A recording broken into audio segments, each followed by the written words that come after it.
was this an assassination or an accident? But it smells, looks, sounds like an assassination. President William Ruto is in panic as more questions are being raised following a deadly helicopter crash in Nandi County. Human rights activist and presidential candidate Boniface Mwangi is calling for deeper scrutiny into the tragedy that claimed 6 lives, including the sitting member of parliament. Welcome to Kenya Lens Media, where we bring you news updates as they break, and kindly if you are new here, consider subscribing. Now, the human rights activist and presidential candidate Boniface Mwangi has publicly questioned the circumstances surrounding the February 28, 2026 helicopter crash in Nandi County that killed Emuradi Kir Member of Parliament Joanna Ngeno, pilot George Were, and 4 other passengers, urging a thorough investigation into whether the tragedy was purely accidental.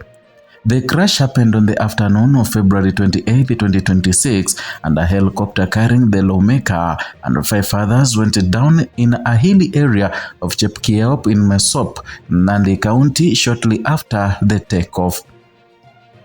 According to initial reports, the aircraft encountered deteriorating weather conditions and low visibility. It reportedly attempted an emergency landing, and moments later it crashed and burst into flames. All 6 people on board were killed, and the victims, including Emuradi Kir Member of Parliament Joanna Ngeno, pilot George Were, and 4 other passengers. Images from the scene showed flames rising from the wreckage in the rugged terrain as smoke drifted into the sky. Emergency responders later confirmed there were no survivors. The loss of a sitting member of parliament has sent shockwaves across the country. Joanna Ngeno was serving as an elected representative for Emuradi Kir constituency. His death leaves the constituency without its leader and sets in motion constitutional processes for representation. In the days since the crash, condolences have poured in from the political leaders, community members, and national institutions, but alongside the mourning, questions have emerged. On Tuesday, March 3rd, 2026, Boniface Mwangi used his social media platform to raise concerns about the circumstances surrounding the crash, circumstances that has raised eyebrows and also put William Ruto in panic. Mwangi, a well-known human rights activist and declared presidential candidate, said that Kenya has history of political assassinations carried out by individuals in power. He argued that such a history makes it necessary to examine whether the crash was purely accidental. Normally, after a very suspicious plane crash, there is an outpouring of grief, there is fake tears, and then there is calls for investigations. Remember, we lost George Saitoti and Jordan in a plane crash. We don't know what really happened.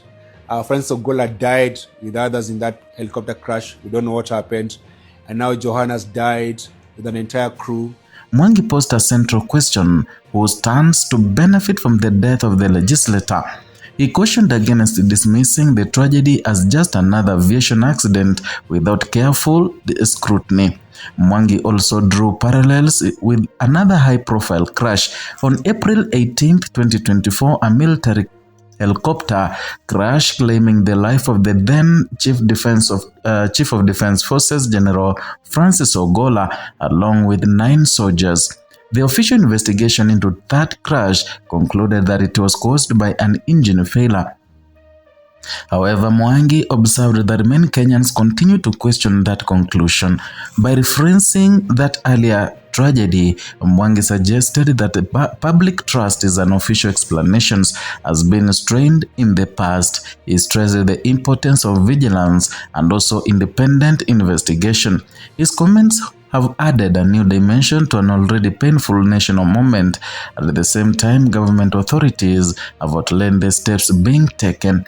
The Ministry of Roads and Transport, together with the Aircraft Accident Investigation Department, have launched a formal investigation.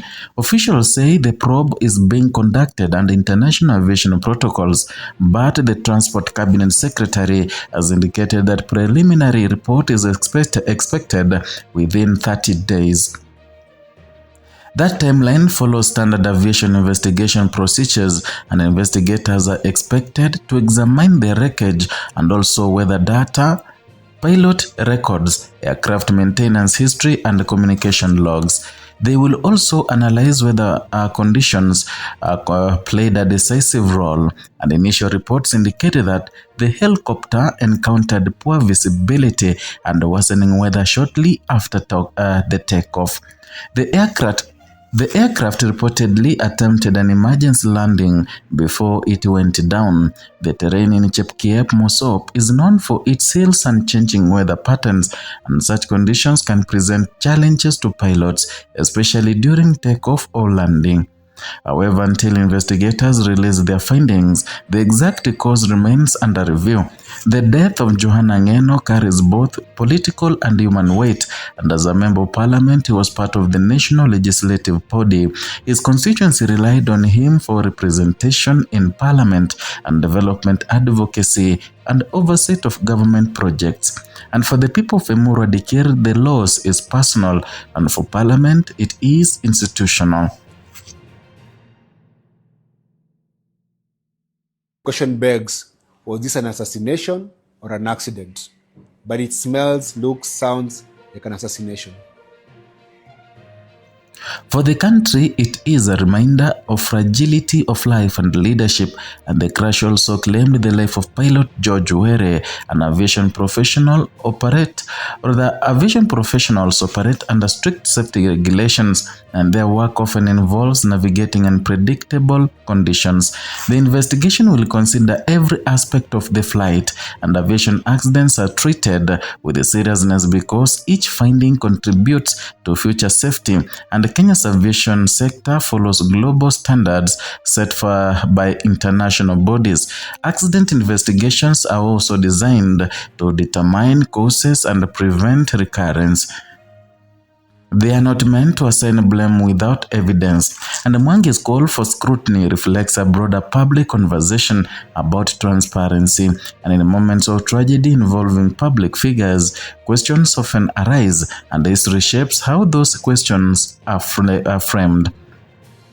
The 2024 crash that killed General Francis Ogola remains fresh in the minds of many Kenyans, and though the official cause was determined to be engine failure, public debate persisted.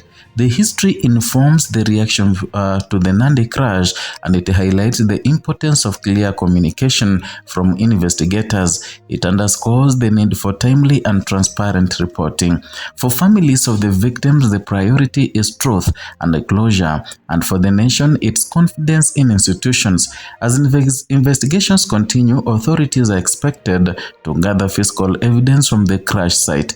They will likely review flight path data and technical performance records, and weather reports from the time of takeoff will also be examined. Witness accounts from the ground may help reconstruct the final moments of the flight, and the release of the preliminary report within 30 days will provide initial findings.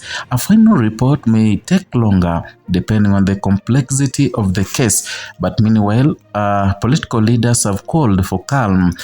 There has been no official indication of foul play. There has been no confirmation of mechanical failure before initial weather reports, and the investigations remain ongoing. In times like this, the balance between inquiry and restraint becomes important, and public figures like Boniface Mwangi play a role in shaping national dialogue. Government institutions carry the responsibility of delivering facts, and the death of an elected leader is always significant. It affects governance, political alignments, and also the lives of constituents. But beyond politics, 6 families are grieving. 6 lives were lost in a matter of moments, and the hills of Chepkiep now mark the site of a tragedy that has captured national attention. As the country awaits answers, the focus remains on the investigation, and the coming weeks will determine what happened in the skies above Nandi County that afternoon. Until then, the facts remain limited to what is known, that a helicopter took off, weather conditions worsened, and emergency landing was attempted. The aircraft crashed. 6 people did not make it home. As investigators work to uncover the truth behind the Nandi crash, a grieving nation waits, seeking clarity, accountability, and reassurance that every life lost will be honored with the full weight of the truth. As all for today, from the tough questions being asked about the crash that happened, which cost the life of the Muradikeri Member of Parliament, Joanna Ngeno. And if you're new here, consider subscribing as we bring you such kind of news as they break. And also remember to like, share our content.